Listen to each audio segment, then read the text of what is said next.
నమస్తే నమస్తే. సో ఆంధ్రప్రదేశ్లో కొద్ది రోజులు ఎలక్షన్స్ ఉన్నాయి. మరి ఏ పార్టీ గవర్నమెంట్ ఫామ్ చేస్తే బాగుంటుంది అనుకుంటారు మీరు?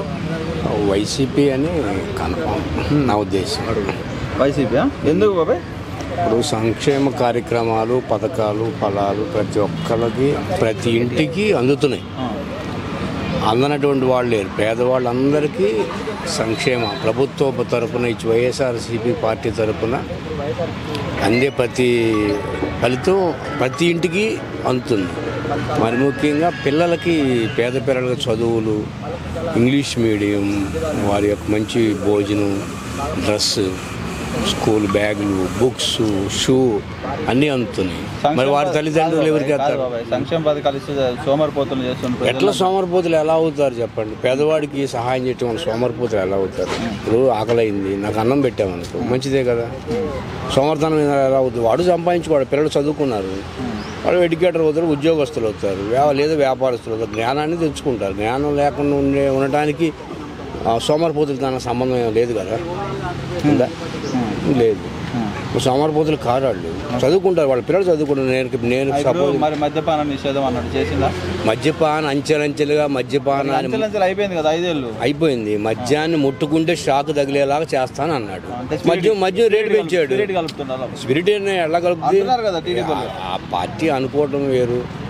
స్పిరిట్ కలిపినంత మాత్రం వాళ్ళని తాగేవాళ్ళని పిచ్చేవాళ్ళు కాదు కదా. తాగుతారు, అది వాళ్ళ ఇష్టం. తాగకూడదనే కదా ఆయన ఉద్దేశం. రేట్ ఎక్కువ వల్ల తాగరు. మరి మందు తాగేటోళ్ళందరూ ఓట్లు వేస్తారంట. తాగకపోతే వాడు కాకపోతే వాడు బాబు కూడా వేస్తాడు. అంతేనా? అంతే. ఇప్పుడు నా కుటుంబానికి ప్రభుత్వం తరపున అన్నీ అందుతున్నాయి, మేమందరం వేస్తాము. అంతేగా. అంటే ప్రభుత్వం నుంచి సంక్షేమ పథకాలే కావాలంటారా? సంక్షేమం ప్రతి ఇంటికి పేదవాడికి అవసరాలు తీర్చడం మెయిన్. అది అవసరం తీస్తే సరిపోతుంది. తీర్చాలి వాడు. మరి డెవలప్ అవ్వాలంటే అంతే కదా. రేపు డెవలప్ అవ్వడానికి ఏం అవసరం లేదు. రేపు మరి ఎలా మీరు చెప్పండి, ఎలా చేయాలి? రేపటి కోసం ఉద్యోగాలు అవసరం. ఉద్యోగం అంటే పిల్లలు చదువుకుంటేనే కదా ఉద్యోగాలు వచ్చాయి. చదువుకుని మరి నేను BA చేశాను 1986లో నేను BA చేశా. నేను old BA bachelor of arts నేను చేశా. నాకు ఉద్యోగం లేదు. మరి నా పిల్లలు, నేను పేదవాడిగా నా పిల్లలు చదువుకుంటే వాళ్ళు ఉద్యోగస్తులు అవుతారు. నాకు ఉద్యోగం లేకే ఆ రోజుల్లో ఉద్యోగాలు లేవు. మరి నా బ్యాచ్ ఎంతోమంది ఉన్నారు. అందరం అలాగే రోడ్డు మీద పడ్డాం, ఏదో చిన్న చితక పనులు చేసుకుని బతుకుతున్నాం. చదువుకుంటే మారుతుంటారు రాష్ట్రం. జ్ఞానం పెరిగిద్ది. జ్ఞానం ప్రతి ఒడికి మంచి చెడు అనేది తెలిసిపోతుంది. చంద్రబాబు పవన్ కళ్యాణ్ అలయన్స్ వాళ్ళిద్దరూ కలయిక అనేది బీజేపీ కాదు కదా. చంద్రబాబు కానీ పవన్ కళ్యాణ్, నేను పవన్ కళ్యాణ్ అభిమాని. వీళ్ళు ముగ్గురు కలిసి ఏమవుతుంది? ఆయన బలవంతుడు. ఆయన అంటే బలవంతుడు బలం కాదు, ఆయన ప్రజల్లో ఉన్నటువంటి నాడిని కనిపెట్టాడు, వాళ్ళ అవసరాలు తీరుతున్నాడు. అటువంటి వాడిని కాదని ఈ గ్లాసులు, సైకిళ్ళు, ఈ గులాబీ పువ్వులు సాయంత్రం వాడిపోయి ఎన్ని వేస్తారా? వేరు కదా. వాడిపోతాయంటారా? వాడు గులాబీ వాడిపోద్ది కదా, పొద్దున పడుకు వచ్చి సాయంత్రం వాడిపోద్ది కదా. గ్లాస్ అంటే అయిపోగానే టీ దాగానే బయటపడేస్తాం. అంటే గాజు గ్లాస్ కదా, డిస్పోజల్ గ్లాస్ అయినా కింద పడిపోద్ది అంతే, పడవు కదా.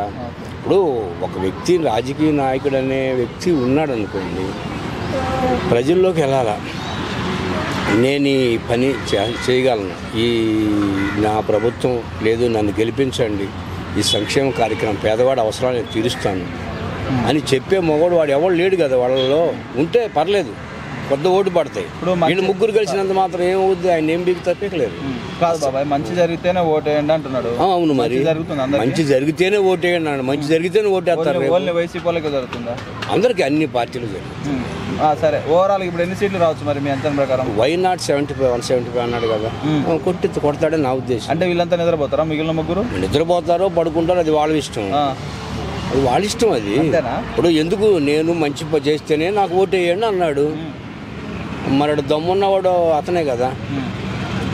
మంచి చేయకపోతే నాకు ఓటు వేయొద్దు, నేను మంచి చేస్తేనే నాకు ఓటు వేయండి అని నినాదంతో ముందుకు వెళ్తున్నాడు. మరి అటువంటి వాడికి వేస్తాడు, తప్పకుండా వేస్తాడు. ఓకే.